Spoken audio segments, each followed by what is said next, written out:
আজিৰ বিশেষ পাঠ্যক্ৰম আৰম্ভ কৰিবলৈ লৈছোঁ।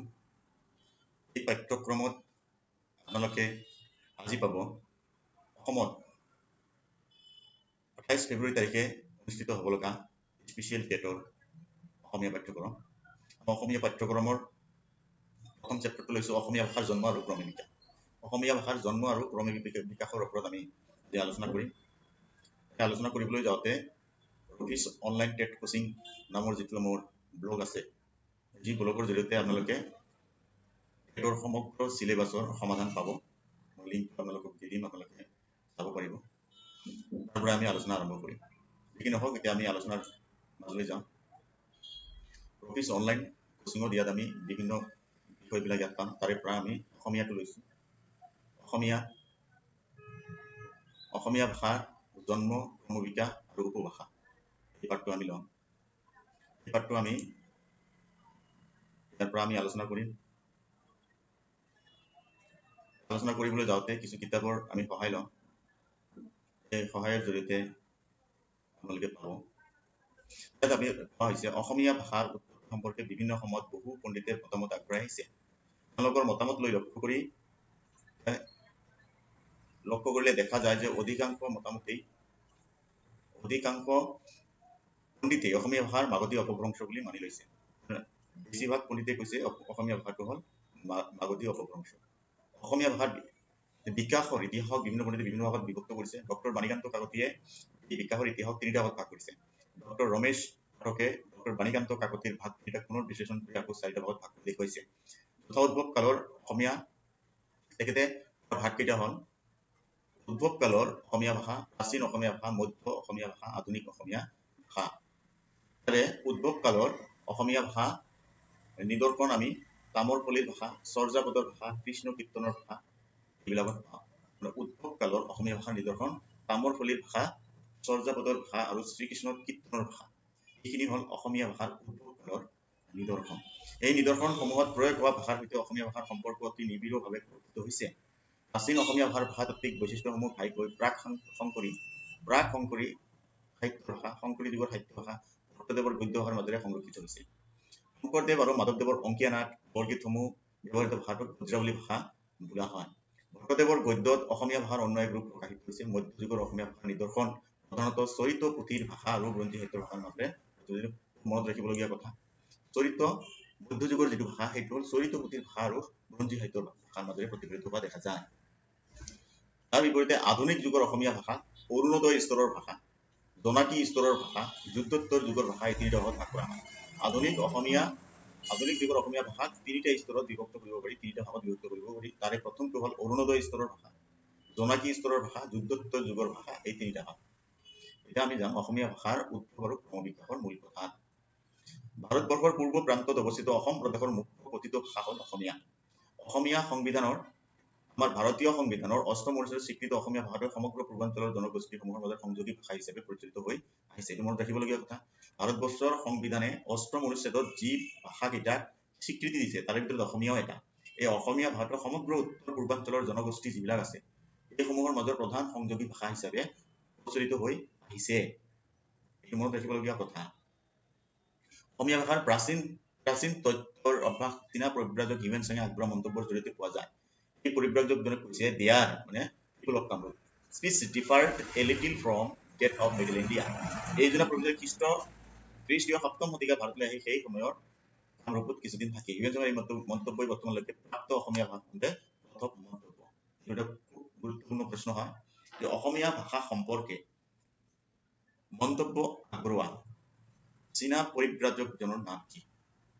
তেখেতেই প্ৰথম অসমীয়া ভাষা সম্পৰ্কে মন্তব্য আগবঢ়াইছে। গতিকে খুবেই গুৰুত্বপূৰ্ণ বিষয় এইটো, জানিব লাগিব আমাক। অসমীয়া ভাষাৰ উৎপত্তি সম্পৰ্কে বিভিন্ন পণ্ডিতে বিভিন্ন ধৰণৰ মত পোষণ কৰিছে। এই বিষয়ে ঘাইতে 4টা মত পোৱা যায়।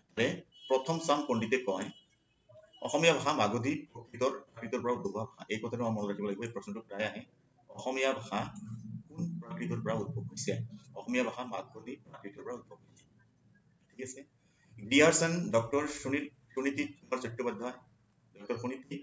চট্টোপাধ্যায়, ডক্টৰ বাণীকান্ত কাকতি আদি বহুকেইজন বিশিষ্ট পণ্ডিতে এই প্ৰথম চাম পণ্ডিতৰ মত পোষণ কৰে।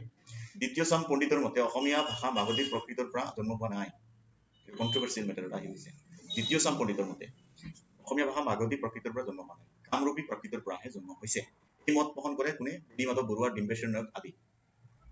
দ্বিতীয় মতটো হ'ল অসমীয়া ভাষাৰ জন্ম অকল মাগধী প্ৰাকৃতৰ পৰা হোৱা নাই, প্ৰাচ্য আৰু পশ্চিমা প্ৰাকৃতৰ মিশ্ৰণতে জন্ম হৈছে। এই মত পোষণ কৰে কালিৰাম মেধি।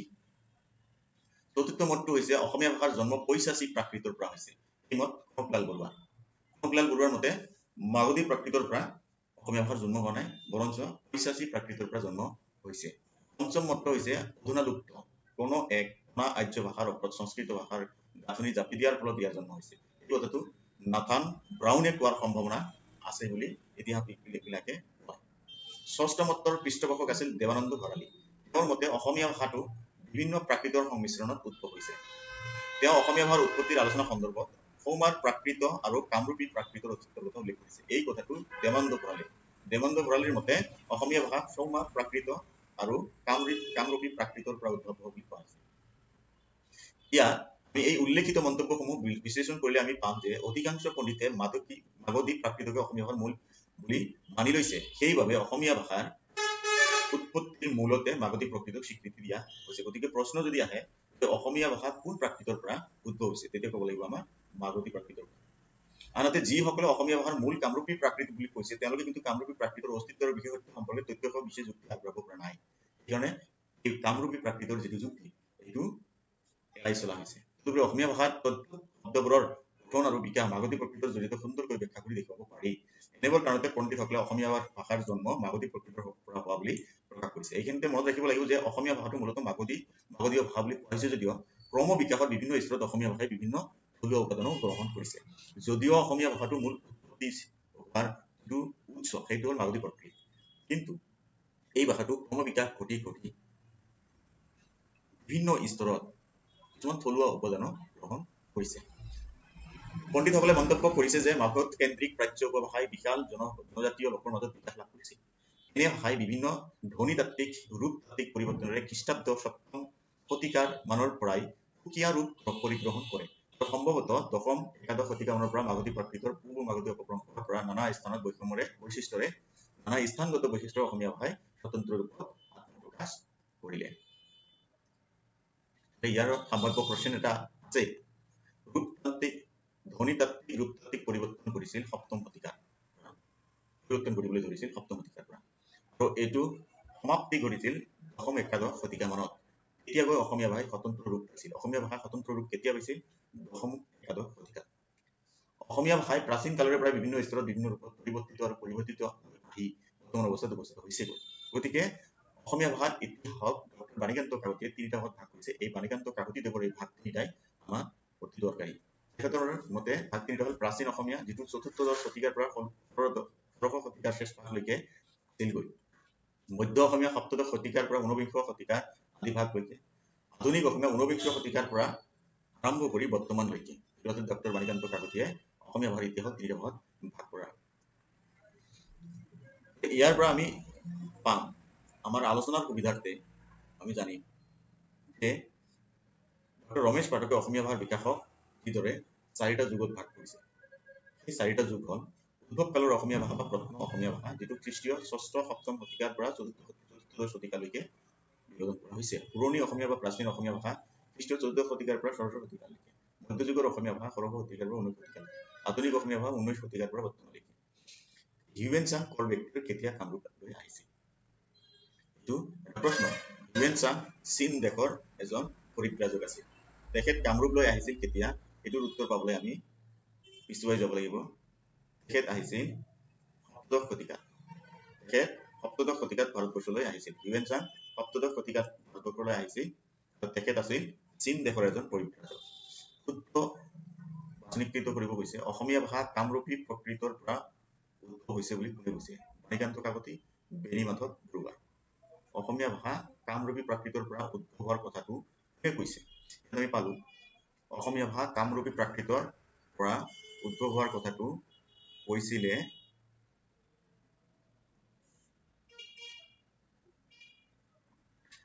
বেণী মাধৱ বৰুৱা আৰু ডিম্বেশ্বৰ নায়ক।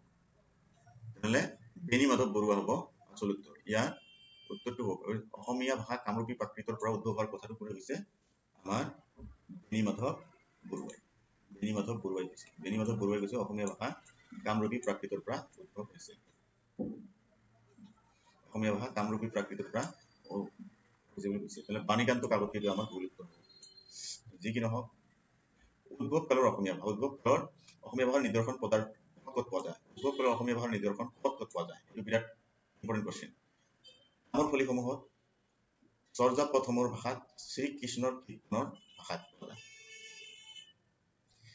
তাৰে ভিতৰত খ্ৰীষ্টীয় ৭ম শতিকাৰ পৰা দ্বাদশ শতিকালৈকে কামৰূপত ৰাজত্ব কৰা হিন্দু ৰজাসকলৰ প্ৰদত্ত তামৰ ফলিৰ পৰা অসমৰ প্ৰাচীনতম ভাষাৰ প্ৰতিনিধিত্ব কৰিছে। আৰু ৭ম শতিকাৰ পৰা দ্বাদশ শতিকালৈ কামৰূপত ৰাজত্ব কৰা হিন্দু ৰজাসকলৰ কি কি আছিল?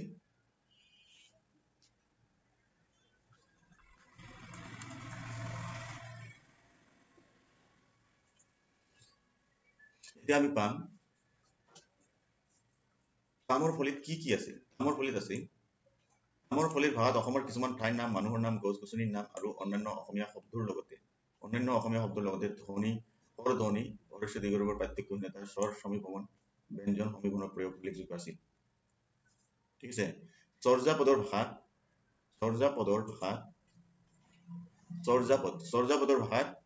কিহৰ ব্যৱহাৰ হৈছিল? প্ৰথম আছিল আমাৰ অসমীয়া ভাষাৰ নিদৰ্শন, প্ৰথম আছিল আমাৰ ৰজাসকলৰ ব্যৱহাৰ কৰা তামৰ ফলিসমূহ। দ্বিতীয়তে আছিল চৰ্যাপদসমূহত, দ্বিতীয়তে আছিল অসমীয়া ভাষাৰ দ্বিতীয় ব্যৱহাৰ আছিল চৰ্যাপদসমূহত। কিন্তু চৰ্যাপদসমূহত এই কথাৰ মনত ৰাখিব, চৰ্যাপদৰ ভাষাত আমি যিটো ৰি কওঁ, ৰিৰ ঠাইত ক আৰু উৰ ব্যৱহাৰ আছিল। কৰ্মকাৰকত কৰ ব্যৱহাৰ ল আৰু বিশেষণ দুবাৰ প্ৰয়োগ কৰি বহুবচন সৃষ্টি কৰি স্ত্ৰীলিংগৰ ক্ষেত্ৰত স্ত্ৰী প্ৰত্যয় ইৰ ঠাইত ই আৰু ইনিৰ প্ৰয়োগ কৰি অতি ঘৰুৱা অসমীয়া শব্দ ব্যৱহাৰ কৰা দেখা গৈছিল। গতিকে প্ৰথম ব্যৱহাৰ আছিল তামৰ ফলিত, দ্বিতীয় আছিল চৰ্যাপদসমূহত, তৃতীয়টো আছিল আমাৰ শ্ৰীকৃষ্ণৰ কীৰ্তনত, তৃতীয় আছিল শ্ৰীকৃষ্ণৰ কীৰ্তন আৰু শূন্য পুৰাণ। তৃতীয় যে শ্ৰীকৃষ্ণৰ কীৰ্তন আৰু শূন্য পুৰাণ। কি নহওক এইটো আমাৰ বিৰাট গুৰুত্বপূৰ্ণ বস্তু যে প্ৰাথমিকভাৱে অসমীয়া ভাষা ক'ত ব্যৱহাৰ হৈছিল। প্ৰথম তামৰ ফলিত, তাৰপিছত চৰ্যাপদত, তাৰপিছত শ্ৰীকৃষ্ণৰ কীৰ্তন বা শূন্য পুৰাণ। কি নহওক চৰ্যাপদৰ ভাষাত ব্যৱহৃত ৰূপতত্ত্বমূলক বৈশিষ্ট্য, এইটো এটা ইম্পৰ্টেণ্ট কোৱেশ্চন দিছে। চৰ্যাপদৰ ভাষাত ব্যৱহৃত এটা ৰূপতত্ত্বমূলক বৈশিষ্ট্য যদি আমি উল্লেখ কৰিবলৈ যাওঁ, ৰূপতত্ত্বমূলক চৰ্যাপদত আমি পালো চৰ্যাপদৰ ভাষাত ৰূপতত্ত্বমূলক বৈশিষ্ট্য আছিল যে চৰ্যাপদত ৰি ঠাইত অ ব্যৱহাৰ কৰা হৈছিল, অ আৰু উ ব্যৱহাৰ কৰা হৈছিল। ৰি ঠাইত স্বৰবৰ্ণৰ ৰি ঠাইত অ আৰু উ ব্যৱহাৰ কৰা হৈছিল, এইটো এটা হয়। আনটো হয় কৰ্মকাৰকত কৰ ব্যৱহাৰ লগ কৰা হৈছিল, কৰ্মকাৰকত কৰ ব্যৱহাৰ লগ কৰা হৈছিল। আন এটা হ'ল বিশেষণ দুবাৰ প্ৰয়োগ কৰি বহুবচন সৃষ্টি কৰা হৈছিল। আৰু হ'ল স্ত্ৰীলিংগৰ ক্ষেত্ৰত স্ত্ৰী প্ৰত্যয় ই আৰু নিৰ প্ৰয়োগ কৰা হৈছিল। এইকেইটা হ'ল আমাৰ চৰ্যাপদসমূহত অসমীয়া ভাষা কিদৰে ব্যৱহাৰ কৰাইছিল তাৰ কিছুমান বৈশিষ্ট্য আছে। তেনেকে শ্ৰীকৃষ্ণৰ কীৰ্তন বা শূন্য পুৰাণত অসমীয়া ভাষা ব্যৱহাৰৰ কিছু বৈশিষ্ট্য আছে। যেনে উত্তম পুৰুষৰ বৰ্তমান কালৰ ক্ৰিয়াত উ বা উ, মানে যাও দেখাও কলো, এনেকে ক্ৰিয়াৰ আগত নিষেধাৰ্থক ন সংযোগ কৰি না বলচি নহ এইবিলাক ব্যৱহাৰ কৰা হৈছিল। উপাদান কাৰকত পঞ্চমী বিভক্তি চিন অন্তে ব্যৱহাৰ কৰা হৈছিল। আৰু ভৱিষ্যত ক্ৰিয়াৰ্থ বুজাবলৈ ইত আৰু ইক প্ৰয়োগ আছিল। ব্যৱহাৰবিলাক আমাক জানিব লাগিব। সেইদৰে শূন্য পুৰাণৰ ধ্বনি তত্ত্ব ৰূপতত্ত্বৰ কথা মন কৰিবলগীয়া। সেইদৰে শূন্য পুৰাণৰ ধ্বনি তত্ত্বৰ ৰূপতত্ত্বৰ মন কৰিব বিশেষত্ব হ'ল ইয়াৰ প্ৰতিলিপিত পেট কাটা ৰ বা উৱব্বৰ ব্যৱহাৰ কৰা হৈছিল। পেট কাটা ৰ বা উৱব্বৰ ব্যৱহাৰ কৰা হৈছিল, মনত ৰাখিবলগীয়া বস্তু। আনহাতে পুথিভঁৰাল প্ৰথমা বিভক্তিত, এই পুথিভঁৰাল প্ৰথমা বিভক্তিত চিন এ ষষ্ঠীৰ ৰ সপ্তমীৰ ত আদি শব্দৰ উপৰি বহুতো অসমীয়া ক্ৰিয়া বিভক্তি ব্যৱহাৰ কৰা দেখা গৈছিল। পৰৱৰ্তী আলোচনাত আমি পাম। যি নহওক তেন্তে চৰ্যাপদৰ ভাষাত ব্যৱহৃত ৰূপতত্ত্বমূলক বৈশিষ্ট্য হ'ল কি? ৰূপতত্ত্বমূলক বৈশিষ্ট্য চৰ্যাপদৰ ক্ষেত্ৰত চৰ্যাপদত কি হৈছিল? ৰিৰ ঠাইত অ আৰু উ ব্যৱহাৰ কৰিছিল, ৰিৰ ঠাইত অ আৰু উ ব্যৱহাৰ কৰা হৈছিল। আন এটা বৈশিষ্ট্য হ'ল ব্যৱহাৰ হ'ল কৰ্মকাৰকত কৰ ব্যৱহাৰ যিটো আছে ক, সেইটো ব্যৱহাৰটো লোপ কৰা হৈছিল। আন এটা ব্যৱহাৰ হ'ল বিশেষণ দুবাৰ প্ৰয়োগ কৰি বহুবচনৰ সৃষ্টি কৰা হৈছিল। স্ত্ৰীলিংগৰ ক্ষেত্ৰত স্ত্ৰী পত্ৰৰ ই আৰু নিৰ প্ৰয়োগ কৰি কিছুমান অতি ঘৰুৱা অসমীয়া শব্দ ব্যৱহাৰ কৰা দেখা যায়। এই খুব গুৰুত্বপূৰ্ণ প্ৰশ্ন। প্ৰাচীন অসমীয়া ভাষা, প্ৰাচীন অসমীয়া ভাষাৰ কিছু কথা আমাক জানিব লাগিব। প্ৰাচীন অসমীয়া ভাষাৰ সময় আছিল খ্ৰীষ্টীয় ৪ৰ্থ শতিকাৰ পৰা ষোড়শ শতিকালৈকে।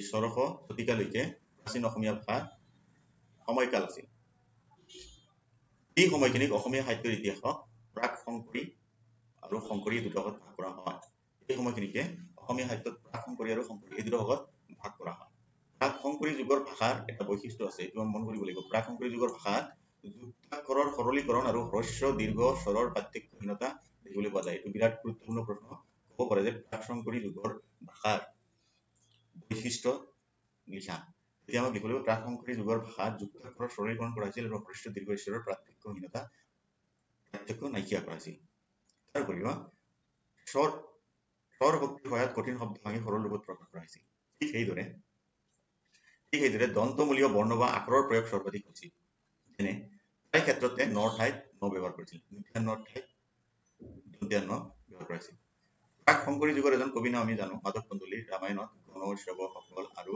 আদি বহু বচনৰ প্ৰত্যয় ব্যৱহাৰ কৰিছিল যেনে তাৰা গণ আমি শৱ পাপী ছয় ইত্যাদি প্ৰাক শংকৰী যুগৰ ভাষাৰ ব্যৱহাৰৰ ওপৰত প্ৰশ্ন উঠিলে এইখিনি কথা আমাক জানিব লাগিব ই আৰু নি আদি স্ত্ৰীবাচক প্ৰত্যয় প্ৰয়োগ প্ৰাক শংকৰী যুগৰ ভাষাত দেখিবলৈ পোৱা গৈছিল প্ৰশ্ন কৰে ই আৰু নি আদি স্ত্ৰী প্ৰত্যয় প্ৰয়োগ কোন যুগৰ ভাষাত দেখিবলৈ পোৱা যায় তেতিয়া উত্তৰত আমি দিব লাগিব প্ৰাক শংকৰী যুগৰ ভাষাত মধ্যাহ্নৰ ঠাইত দন্ত্যান্ন ব্যৱহাৰ কৰা হৈছিল কোন যুগৰ ভাষাত প্ৰাক শংকৰী যুগৰ ভাষা ঠিক সেইদৰে পঞ্চদশ শতিকাৰ শেষৰ ফালে শ্ৰীমন্ত শংকৰদেৱে বৈষ্ণৱ ধৰ্ম প্ৰচাৰৰ উদ্দেশ্যে শ্ৰীমন্ত শংকৰদেৱে কেতিয়া বৈষ্ণৱ ধৰ্ম প্ৰচাৰ কৰিবলৈ লৈছিল পঞ্চদশ শতিকাৰ শেষৰ ফালে এই গুৰুজনাই বৰগীত আৰু অংকীয়া নাটসমূহ ৰচনা কৰিবলৈ এক ধৰণৰ ভাষা ব্যৱহাৰ কৰিছিল এই ভাষাটোক কোৱা হয় ব্ৰজাৱলী ভাষা এই ভাষাটোক কোৱা হয় ব্ৰজাৱলী ভাষা শংকৰদেৱে অংকীয়া নাটসমূহত কেনেধৰণৰ লয় প্ৰয়োগ কৰিছিল এটি লয়যুক্ত গদ্যৰ প্ৰয়োগ কৰিছিল কেনেধৰণৰ গদ্য প্ৰয়োগ কৰিছিল এটি লয়যুক্ত গদ্যৰ প্ৰয়োগ কৰিছিল অসমীয়া ভাষা সাহিত্যত গদ্য সৃষ্টি ইয়াৰ প্ৰথম প্ৰয়াস এইটো বিৰাট ইম্পৰ্টেণ্ট কোৱেশ্চন অসমীয়া সাহিত্যত প্ৰথম গদ্যৰ সৃষ্টিৰ প্ৰয়াস কোনে কৰিছিল আৰু কিহৰ জৰিয়তে শংকৰদেৱে অংকীয়া নাটসমূহৰ জৰিয়তে কৰিছিল অসমীয়া ভাষা সাহিত্যত গদ্যৰ প্ৰথম প্ৰয়াস গদ্য সৃষ্টিৰ প্ৰথম প্ৰয়াস কোনে কৰিছিল শংকৰদেৱে কৰিছিল আৰু শংকৰদেৱে অংকীয়া নাটৰ ব্যৱহাৰৰ জৰিয়তে এইটো কৰিছিল অসমীয়া ভাষা সাহিত্যত গদ্যৰ পূৰ্ণতা কাৰ জৰিয়তে লাভ কৰে ভট্টদেৱৰ জৰিয়তে গদ্যৰ পূৰ্ণতা লাভ কৰে কাৰ হাতত ভট্টদেৱৰ হাতত শংকৰদেৱৰ হাতত কিন্তু গদ্যৰ পূৰ্ণতা লাভ কৰা নাছিল শংকৰদেৱে প্ৰথম প্ৰয়াসহে কৰিছিল আৰু ভট্টদেৱে অসমীয়া ভাষাত গদ্যৰ পূৰ্ণতা দান কৰিছিল সেইকাৰণে ভট্টদেৱক অসমীয়া ভাষাৰ গদ্য সাহিত্যৰ জনক হিচাপে অভিহিত কৰা হয় ইয়াতো এটা প্ৰশ্ন অসমীয়া গদ্য সাহিত্যৰ জনক অসমীয়া গদ্য সাহিত্যৰ জনক হ'ল ভট্টদেৱ অসমীয়া গদ্য সাহিত্যৰ জনক হ'ল অসমীয়া গদ্য সাহিত্যৰ জনক হ'ল ভট্টদেৱ শংকৰদেৱৰ প্ৰিয় শিষ্য আছিল মাধৱদেৱ তেখেতৰ শংকৰী যুগৰ এজন শ্ৰেষ্ঠ কবি আছিল আমি জানো শংকৰী যুগৰ অন্যান্য কবিসকলৰ নাম জানিব লাগিব প্ৰথম হ'ব মাধৱদেৱ দ্বিতীয় হ'ব অনন্ত কন্দলী শ্ৰীধৰ কন্দলী ৰাম সৰস্বতী পাঁচালী কবিসকল তথা পীতাম্বৰ কবি দুৰ্গা বৰ মন কৰ সুকবি নৰনাৰায়ণ দেৱ ইত্যাদি এইসকল আছিল শংকৰী যুগৰ কবি শংকৰী যুগৰ কবি কেইজনৰ নাম আমাক মনত ৰাখিব লাগিব ইয়াৰ পৰা প্ৰশ্ন হ'ব পাৰে শংকৰী যুগৰ কবিৰ কথা ক'বলৈ গ'লে মাধৱদেৱ অনন্ত কন্দলী শ্ৰীধৰ কন্দলী ৰাম সৰস্বতী পাঁচালী কবিসকল যেনেকুৱা পীতাম্বৰ কবি দুৰ্গা বৰ মন কৰ কবি নৰনাৰায়ণ দেৱ ইত্যাদিসকল শংকৰী যুগৰ কবি এইসকল মনত ৰাখিব লাগিব আৰু এই সাহিত্যিকসকলৰ ৰচনাৰাজিৰ ভাষাত প্ৰাচীন অসমীয়া ভাষাৰ নিদৰ্শন সংৰক্ষিত হৈ আছে মন কৰিবলগীয়া কথা এটা মন কৰিবলগীয়া বৈশিষ্ট্য শংকৰী যুগৰ কবিসকলে এটা মন কৰিবলগীয়া কথা হ'ল শংকৰী যুগৰ কবিসকলে প্ৰাক শংকৰী কবিসকলৰ পৰা অসমীয়া ভাষাৰ এটি নিৰ্দিষ্ট সাহিত্যিক ৰূপ আৰু ছন্দৰ আদৰ্শ লাভ কৰিছিল ঠিক আছে এইখিনি হ'ল আমাৰ ইয়াত প্ৰশ্ন হৈছে শংকৰদেৱে বৰগীত আৰু অংকীয়া নাটসমূহত প্ৰয়োগ কৰা ভাষাটো কি আছিল শংকৰদেৱে বৰগীত আৰু অংকীয়া নাটসমূহত প্ৰয়োগ কৰা ভাষাটো আছিল ব্ৰজাৱলী ভাষা নেক্সট প্ৰশ্ন হ'ল আমাৰ কাক অসমীয়া গদ্য সাহিত্যৰ জনক বুলি আখ্যা দিয়া হৈছে ভট্টদেৱক সাহিত্য কৃতি কি কি ভট্টদেৱৰ সাহিত্য কৃতি কি কি ভট্টদেৱৰ কথা আমি ভট্টদেৱৰ সাহিত্য কৃতি বৰ কি কি হয় আমি পিছত এই বস্তুটো পাম তাৰপিছত আহিলে মধ্যযুগৰ অসমীয়া ভাষা মধ্যযুগটো অসমীয়া ভাষা গদ্য সাহিত্যৰ বিকাশৰ যুগ তেনেহ'লে অসমীয়া ভাষাৰ গদ্য সাহিত্য বিকাশৰ যুগ কোনটো অসমীয়া ভাষাৰ গদ্য সাহিত্য বিকাশৰ যুগটো হ'ল মধ্যযুগ এই যুগতে অসমীয়া ভাষা সাহিত্যৰ এক নতুন ৰূপ প্ৰকাশ পাইছে কাৰণ এই সময়তে কথাগুৰু চৰিত তথা কথা ৰামায়ণ বুৰঞ্জী ব্যৱহাৰিক জ্ঞানৰ বহুতো পুথি মধ্যযুগত ৰচিত হৈছিল ইয়াৰ পৰা আমাৰ প্ৰশ্ন হ'ব পাৰে কথা গুৰুত চৰিত আৰু কথা ৰামায়ণ অসমীয়া ভাষা কোন যুগৰ ৰচনা এইবিলাক হ'ল অসমীয়া ভাষাৰ মধ্যযুগৰ ৰচনা এই সময়তে সপ্তদশ শতিকাৰ আদি ভাগতে আহোম ৰজাসকলৰ অনুপ্ৰেৰণাত বুৰঞ্জী সাহিত্যৰ সৃষ্টি হয় অসমীয়া সাহিত্যত বুৰঞ্জী সাহিত্যৰ সৃষ্টি হয় কোন যুগত অসমীয়া ভাষাৰ মধ্যযুগত এই বিলাক ছত্ৰসমূহৰ আশ্ৰয় চৰিত সাহিত্য বিকাশ হয় বুৰঞ্জী সাহিত্য সৃষ্টি হোৱাৰ লগে লগে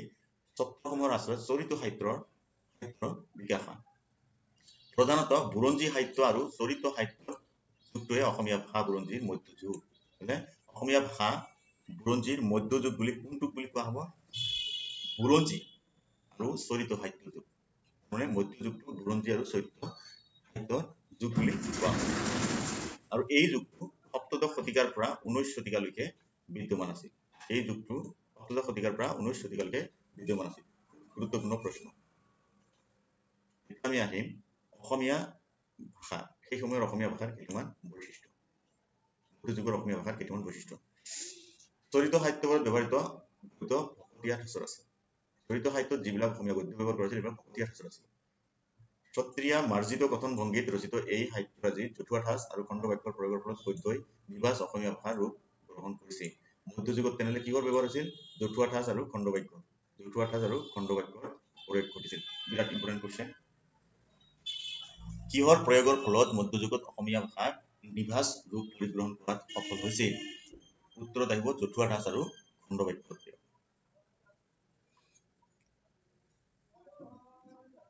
বুৰঞ্জীমূলক সাহিত্যবিলাক যি ৰচনা কৰা হৈছিল সেইবিলাক ৰজাঘৰীয়া পৃষ্ঠপোষকতা ৰচিত কৰা হৈছিল এইটো মনত ৰাখিব লাগিব বুৰঞ্জীমূলক সাহিত্য অসমীয়া ভাষাৰ মধ্যযুগত ৰচিত বুৰঞ্জীমূলক সাহিত্য কাৰ পৃষ্ঠপোষকতা ৰচিত হৈছিল ৰজাঘৰীয়াৰ পৃষ্ঠপোষকতা ৰচিত হৈছিল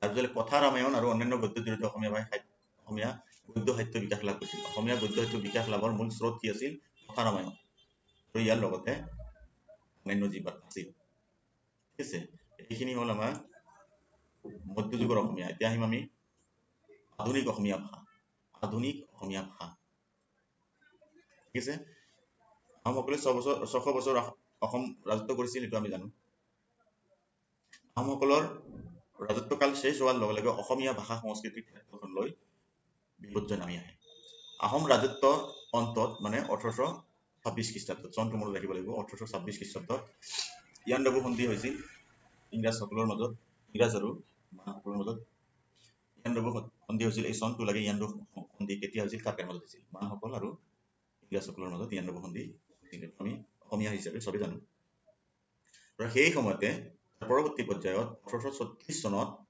শাসনৰ সুবিধাতে ইংৰাজ চৰকাৰে অসমত অসমীয়া ভাষাৰ সলনি বাংলা ভাষাৰ প্ৰচলন কৰিছিল বিৰাট গুৰুত্বপূৰ্ণ প্ৰশ্ন আমি অসমীয়াৰ কাৰণে এই প্ৰশ্নটো বিৰাট গুৰুত্বপূৰ্ণ 1836 চনত ইংৰাজসকলে নিজৰ শাসনৰ সুবিধাৰ্থে অসমত থকা ইংৰাজ চৰকাৰে অসমত বাংলা ভাষাৰ প্ৰচলন কৰিছিল আনকি অসমৰ পঢ়াশালী আদালত আদিৰ পৰা অসমীয়া ভাষাক বিতাড়িত কৰি তাৰ ঠাইত বাংলা ভাষা বহুৱা হৈছিল তেনেকে এই সময়ত অসমীয়া ভাষাৰ বিপৰ্যয় নামি আহিছিল অসমীয়া ভাষাৰ এনে অন্ধকাৰ চনৰ সময়তে অসমলৈ আমেৰিকাৰ ব্ৰিটিছ মিছনৰ সমাজৰ শুভাগমন ঘটে এই ব্ৰিটিছ মিছনাৰীসকলে তেওঁলোকৰ নিজস্ব প্ৰচেষ্টাত 1847 খ্ৰীষ্টাব্দত অসমৰ প্ৰথম মাহেকীয়া আলোচনী অৰুণোদয় প্ৰকাশ পায় বিৰাট ইম্পৰ্টেণ্ট অৰুণোদয় কেতিয়া প্ৰকাশ পায় অৰুণোদয় 1846 খ্ৰীষ্টাব্দত প্ৰকাশ পায় অৰুণোদয় এখন মাহেকীয়া আলোচনী বাৰ্তা আলোচনী আছে এই আলোচনীৰ জৰিয়তে আমেৰিকান বেপ্টিষ্ট মিছনাৰীসকলে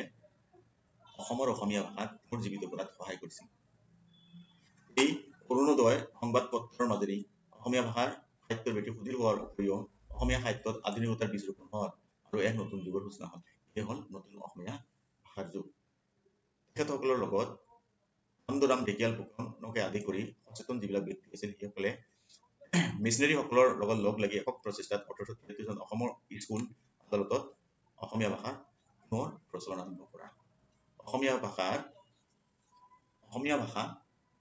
1836 খ্ৰীষ্টাব্দত ইংৰাজ চৰকাৰে অসমৰ পৰা বিদায় দিছিল আকৌ ব্ৰিটিছ মিছনাৰীসকল 1847 চনত 10 বছৰ পিছত যেতিয়া অৰুণোদয় মাহেকীয়া বাৰ্তা আলোচনীখন প্ৰকাশ কৰে আৰু ইয়াৰ জৰিয়তে অসমৰ কিছুমান সাহিত্যিক বুদ্ধিজীৱীসকলে মিছনাৰীসকলৰ লগত লগ লাগি একক প্ৰচেষ্টাত 1873 চনত অসমত আকৌ পুনৰ স্কুল আদালত অফিচ ইত্যাদিত অসমীয়া ভাষা পুনৰ প্ৰচলন আৰম্ভ কৰে অসমীয়া ভাষাত এইধৰণে ব্ৰিটিছ মিছনাৰীসকলৰ অৱদান অতুলনীয় আমেৰিকান বেপ্টিষ্ট মিছনাৰীসকলে অসমীয়া ভাষাৰ ব্যাকৰণ সংবিধান আদি প্ৰণয়ন কৰি অসমীয়া ভাষা স্বীকৃতি যত্নপৰ কৰিছিল তেওঁলোকে সাহিত্য ৰচনাৰ ক্ষেত্ৰত শিৱসাগৰ অঞ্চলৰ প্ৰচলিত অসমীয়া ভাষাটিকে ভিত্তি হিচাপে গ্ৰহণ কৰিছিল শিৱসাগৰৰ যিটো ভাষা প্ৰচলিত ভাষা আছিল সেইটোকে অসমীয়া ভাষাৰ মূল ভিত্তি হিচাপে সিহঁতে লৈছে তেওঁলোকে সাহিত্য ৰচনাত ব্যৱহাৰ কৰা বৰ্ণবিন্যাস ৰীতি আৰু আখৰ জোটনি আছিল সাহিত্য উৎপাদনৰ ভিত্তিত সেইটো বিৰাট তেওঁলোকে সাহিত্য ৰচনাত যিবিলাক বৰ্ণবিন্যাস আৰু আখৰ জোটনি ব্যৱহাৰ কৰিছিল সেই ফুল আছিল সেই সময়ৰ শিৱসাগৰৰ উত্তৰণ ভিত্তিত প্ৰচলিত অসমীয়া ভাষাৰ পৰা লোৱা পৰৱৰ্তী কালত হেমচন্দ্ৰ বৰুৱা গুণাভিৰাম বৰুৱাৰ একক প্ৰচেষ্টাত এই আখৰ জোটনিৰ সংস্কাৰ সাধন কৰা হয় অসমীয়া ভাষাত আখৰ জোটনিৰ সংস্কাৰ সাধন কৰা হেমচন্দ্ৰ আৰু গুণাভিৰাম বৰুৱা অৰুণোদয়ৰ ভাষাত তৎসম তৎসম আদিৰ উপৰি বিবিধ ভাষাৰ সমাহাৰ কৰিছিল তথাপি প্ৰয়োজন সাপেক্ষে তেওঁলোকে কিছুমান নতুন অসমীয়া শব্দৰ সৃষ্টি কৰিছিল এনেদৰে অৰুণোদয় বহুতে অসমীয়া ভাষাই আধুনিকতাৰ দিশ লৈ ধাৱমান হয় আধুনিক অসমীয়া ভাষাৰ পুনৰুজ্জীৱিত কৰাত অৰুণোদয় কাকতখনৰ যথেষ্ট অৱদান আছে তাৰ পিছৰ পৰ্যায়ত চন্দ্ৰ কুমাৰ আগৰৱালা হেমচন্দ্ৰ গোস্বামী লক্ষ্মীনাথ বেজবৰুৱা প্ৰমুখ কেইবাজনো ব্যক্তি আগবাঢ়ি আহি 1888 চনত অসমীয়া ভাষা উন্নতি সাধিনী সভা প্ৰতিষ্ঠা কৰে খুব ইম্পৰ্টেণ্ট কোৱেশ্চন অসমীয়া ভাষা উন্নতি সাধিনী সভা কেতিয়া প্ৰতিষ্ঠা হয় 1888 চনত মনত ৰখাত খুব সহজ হ'ব এক তিনিটা এইটো খুব ইম্পৰ্টেণ্ট কোৱেশ্চন অসমীয়া ভাষা উন্নতি সাধিনী সভা কেতিয়া প্ৰতিষ্ঠা হয় 1888 চনত এই অসমীয়া ভাষাৰ উন্নতি সাধিনী সভাৰ মুখপাত্ৰ হিচাপে জোনাকী কাকতখন প্ৰকাশ হয় ইয়াৰ এক বছৰ পিছত 1889 চনত দুটা প্ৰশ্ন খুব জৰুৰী প্ৰশ্ন দুটা প্ৰশ্ন মনত ৰখাৰ কাৰণে শৰ্ট ট্ৰিক এটা আমি ব্যৱহাৰ কৰিব পাৰো যে অসমীয়া ভাষা উন্নতি সাধিনী সভা 1888 আৰু জোনাকী কাকতৰ প্ৰকাশ পায় যিখন আছিল অসমীয়া ভাষা উন্নতি সাধিনী সভাৰ মুখপাত্ৰ সেইখন প্ৰকাশ পায় 1889 চনত জোনাকী কাকতৰ জৰিয়তে অসমীয়া ভাষালৈ পাশ্চাত্যত জন্ম লাভ কৰা ৰমন্যাসবাদৰ প্ৰকাশ কৰে অসমীয়া কাব্য সাহিত্যলৈ এক নতুন ধাৰা প্ৰবাহিত হয় তদুপৰি চুটি গল্প উপন্যাস অসমীয়া ভাষাত ৰচিত হ'বলৈ ধৰে জোনাকী তথা সমসাময়িক কেইবাখনো কাকত আলোচনীক কেন্দ্ৰ কৰি সেই সময়ত অসমীয়া ভাষাত বিপুল সাহিত্যৰাজিৰ সৃষ্টি হয় সুসংহত বাক্য গঠনৰ ৰীতি কবিতাৰ বিবিধ ছন্দ ৰীতি লোকসাহিত্য অলংকাৰ আৰু ফকৰা যোজনা প্ৰবাদ প্ৰবচন ফুটুৱা সাজ আদিৰ প্ৰয়োগৰ ফলত অসমীয়া ভাষালৈ নতুন প্ৰাণ আহিল ভাষাৰ প্ৰকাশিকা শক্তি বৃদ্ধি পায় ক্ৰমান্বয়ে অৰুণোদয়ী ব্যৱহাৰিত ভাষাশৈলীৰ পৰিৱৰ্তন ঘটি অসমীয়া ভাষাই সাহিত্য উপযোগী নতুন ৰূপ পৰিগ্ৰহণ কৰে ইয়াৰ লগত জড়িত এটা প্ৰশ্ন আহে দ্বিতীয় মহাসমৰ কেতিয়া হৈছিল দ্বিতীয় মহাসমৰ হৈছিল 1939 চনত সেই সময়ত যি অৱৰ্ণনীয় ধ্বংসলীলা ঘটিছিল সমগ্ৰ বিশ্বতে তাৰ ফলত ৰাজনৈতিক সামাজিক আৰু অৰ্থনৈতিক দিশত বিভিন্ন সমস্যাৰ সৃষ্টি হৈছিল অসমতো তাৰ প্ৰভাৱ পৰিছিল সমাজত নৈতিকতাৰ অপমৃত্যু ঘটিছিল মূল্যবোধৰ চৰম অৱক্ষয় আৰম্ভ হৈছিল মহাযুদ্ধৰ এই দুৰৱস্থাৰ সময়তে দুৰ্যোগৰ মাজেৰে অসমীয়া ভাষা সাহিত্যই নতুন উন্নতিৰ পথত খোজ পেলালে যুদ্ধৰ পৰৱৰ্তী অসমীয়া কবিতাৰ ক্ষেত্ৰত নতুনত্ব সংযোগ ঘটিল জোনাকী কাকতৰ জৰিয়তে অসমীয়া সাহিত্যত প্ৰৱেশ ঘটা ৰোমান্টিক কবিতাৰ ঠাইত জগতৰ উন্নত বায়ু লগাকৈ মনৰ সকলো দুৱাৰ খুলি ৰখাকৈ সাংস্কৃতিক কবিসকলৰ জন্ম হৈ পৰিল গতিকে জোনাকী কাকতৰ অৱদান অসমীয়া ভাষাৰ ক্ষেত্ৰত অতুলনীয় এই সময়ত কবিতাৰ লগতে সাহিত্যৰ বিভিন্ন শাখাসমূহতো নতুন ভাৱধাৰা সাহিত্যৰ বাস্তৱমুখী দৃষ্টিভংগী সমাজৰ বিভিন্ন সমস্যাৰ মুক্তভাৱে প্ৰকাশ কৰিবলৈ আৰম্ভ কৰে আৰু ভাষা অধিক বাস্তৱধৰ্মী হৈ পৰিল পূৰ্বে প্ৰচলিত মানৱ চিত্ৰৰ ঠাইত নতুন নতুন চিত্ৰকল্প তথা প্ৰতীকৰ ব্যৱহাৰে অসমীয়া ভাষা জীৱন হৈ পৰে তদুপৰি বিভিন্ন ভাষাৰ পৰা অহা নতুন নতুন শব্দই অসমীয়া ভাষা শব্দ ভাণ্ডাৰ চহকী আৰু অধিক ব্যঞ্জনময় কৰি তোলে সময়ৰ পৰিৱৰ্তনৰ লগে লগে অসমীয়া ভাষাৰ প্ৰকাশ ক্ৰমে বৃদ্ধি পাব ইয়াত আমি পাম কোন কাকতৰ জৰিয়তে অসমীয়া ভাষা সাহিত্যলৈ পাশ্চাত্যৰ জন্ম লাভ কৰা ৰমন্যাসবাদৰ পৰিপ্ৰকাশ ঘটে বহুতে ইয়াক অৰুণোদয় কাকত বুলি ভাবিব কিন্তু অৰুণোদয় নহয় এইটো জোনাকী কাকত এইটো জোনাকী কাকত উত্তৰটো হ'ব জোনাকী কাকত খুব গুৰুত্বপূৰ্ণ প্ৰশ্ন পাশ্চাত্যত জন্ম লাভ কৰা ৰমন্যাসবাদৰ পৰিপ্ৰকাশ ঘটে অসমীয়া সাহিত্যত লৈ এখন কাকতৰ জৰিয়তে সেই কাকতৰ নাম হ'ল জোনাকী যিখন 1889 চনত প্ৰকাশ হৈছিল ভিডিঅ'টো খুব দীঘলীয়া হ'ব প্ৰায় 1 ঘণ্টা মানৰ হ'বগৈ কি নহওক অধ্যায়টিৰ পৰা আমি কি কি পালো ইয়াৰ পৰা আমি কি কি পালো প্ৰথম পালো আমি অসমীয়া ভাষাৰ উৎপত্তি সম্পৰ্কে বিভিন্নজনে বিভিন্ন মত আগবঢ়াইছে মাগধী প্ৰকৃতিৰ অপভ্ৰংশই অসমীয়া ভাষাৰ মূল বুলি অধিকাংশ পণ্ডিতে যুক্তি আগবঢ়াইছে তাৰ কাৰণে অসমীয়া ভাষা মাগধী প্ৰাকৃতৰ পৰা উদ্ভৱ হোৱা বুলি আমি সিদ্ধান্তত উপনীত হৈছো অসমীয়া ভাষাৰ ইতিহাস অসমীয়া ভাষাৰ হওক চাৰিটা যুগৰ মাজেৰে আলোচনা কৰিব পৰা যায় তাৰে প্ৰথমটো হ'ল উদ্যোগ কালৰ অসমীয়া ভাষা দ্বিতীয়টো প্ৰাচীন অসমীয়া ভাষা তৃতীয় মধ্য চতুৰ্থ আধুনিক প্ৰথম আৰু দ্বিতীয় প্ৰথম আৰু মানে উদ্যোগ কালৰ অসমীয়া ভাষা আৰু প্ৰাচীন অসমীয়া এইখিনি আছিল আমাৰ অসমীয়া ভাষাৰ সৃষ্টিৰ আদিকাল আৰু মধ্যযুগৰ অসমীয়া ভাষাৰ যুগৰ পৰাই অসমীয়া ভাষা আচলতে ইয়াৰ মূল ৰূপ ধাৰণ কৰিবলৈ লয় আৰু পূৰ্ণাংগ অৱস্থা পাই গৈ আধুনিক অসমীয়া ভাষাৰ যুগত মধ্যযুগৰ এই গোটেইখিনি আমাক বস্তু ভালকে মনত ৰাখিবই লাগিব অসমীয়া ভাষাৰ উদ্ভৱ কালৰ অসমীয়া ভাষাৰ নিদৰ্শন পদাৰ্থ পোৱা যায় আমৰফলিসমূহত চৰ্যাপদৰ ভাষা আৰু শ্ৰীকৃষ্ণৰ কীৰ্তনৰ ভাষা যিটো শূন্য পুৰাণ বুলিও কোৱা হয় বিৰাট ইম্পৰ্টেণ্ট কোৱেশ্যন এইটো পইণ্ট বিৰাট ইম্পৰ্টেণ্ট এইটো আমাক লাগিব শংকৰী যুগৰ ভাষা আৰু ভট্টদেৱৰ ভাষাত প্ৰাচীন অসমীয়া ভাষাৰ নিদৰ্শন পোৱা যায় তেনেহ'লে উদ্ভৱ কালৰ ভাষাৰ নিদৰ্শন পোৱা যায় এই তিনিটা আৰু শংকৰী যুগৰ ভাষা আৰু ভট্টদেৱৰ ভাষাত প্ৰাচীন অসমীয়া ভাষাৰ নিদৰ্শন পোৱা যায় তেনেদৰে মধ্যযুগৰ অসমীয়া ভাষা প্ৰধান চৰিত্ৰ সাহিত্যৰ ভাষা আৰু বুৰঞ্জী সাহিত্যৰ ভাষাৰ মাজত বিভক্তি কৰিব পৰা যায় ঠিক তেনেদৰে আধুনিক অসমীয়া ভাষাৰ অন্তৰ্গত স্তৰ কেইটা হ'ল অৰুণোদয় স্তৰৰ ভাষা জনাকী স্তৰৰ ভাষা আৰু যুদ্ধোত্তৰ স্তৰৰ ভাষা অৰুণোদয় স্তৰ হ'ল সেই স্তৰটো যিটো স্তৰত আমি আমেৰিকান ব্ৰিটিছ মিছনাৰীসকল অসমলৈ আগমন ঘটা দেখিবলৈ পোৱা যায় শিৱসাগৰৰ ভাষাটোকে ইহঁতে মূল হিচাপে ধৰি লৈ অসমীয়া ভাষাৰ পুনৰুদ্ধাৰ ইহঁতে আৰম্ভ কৰে এই সময়তে জোনাকী কাকত প্ৰকাশ হয় জোনাকী কাকত আছিল আমাৰ অসমীয়া ভাষা উন্নতি সাধনী সভাৰ প্ৰধান মুখপাত্ৰ সেইখন 1889 চনত প্ৰকাশ পায় আৰু অসমীয়া ভাষা উন্নতি সাধনী সভা 1888 চনত যি কি নহওক অৰুণোদয় কাকতৰ জৰিয়তে অসমীয়া সাহিত্যত আধুনিক যুগৰ উন্মেষ ঘটে তেতিয়াৰে পৰা বৰ্তমানলৈকে বিভিন্ন ৰূপত আমি বিভিন্ন বৈশিষ্ট্যৰে অসমীয়া ভাষা প্ৰকাশিত হোৱা দেখিবলৈ পাওঁ এইখিনি আছিল আজিৰ আলোচনাৰ আমাৰ মূল বস্তু ইয়াৰ উত্তৰখিনি আমাৰ ইয়াত দিয়া আছে উত্তৰখিনি আমি ইয়াত পালোঁ যিখিনি প্ৰশ্ন আমি আলোচনা কৰিলোঁ ইয়াত আমি পালোঁ উত্তৰবিলাক ইয়াত থাকিব ইয়াত আৰু কিছুমান প্ৰশ্ন দিয়া আছে আৰু এই প্ৰশ্নখিনি যদি আমাৰ মানুহখিনিয়ে আলোচনা কৰে ভাল লাগিব তাৰপিছত আহিব উদ্যোগ কালৰ প্ৰাচীন অসমীয়া ভাষাৰ বিস্তাৰ আলোচনাখিনি আজি আমি নকৰোঁ আজিৰ কাৰণে এইখিনিয়ে পৰৱৰ্তী ভিডিঅ'ত আমি ইয়াৰ পৰৱৰ্তী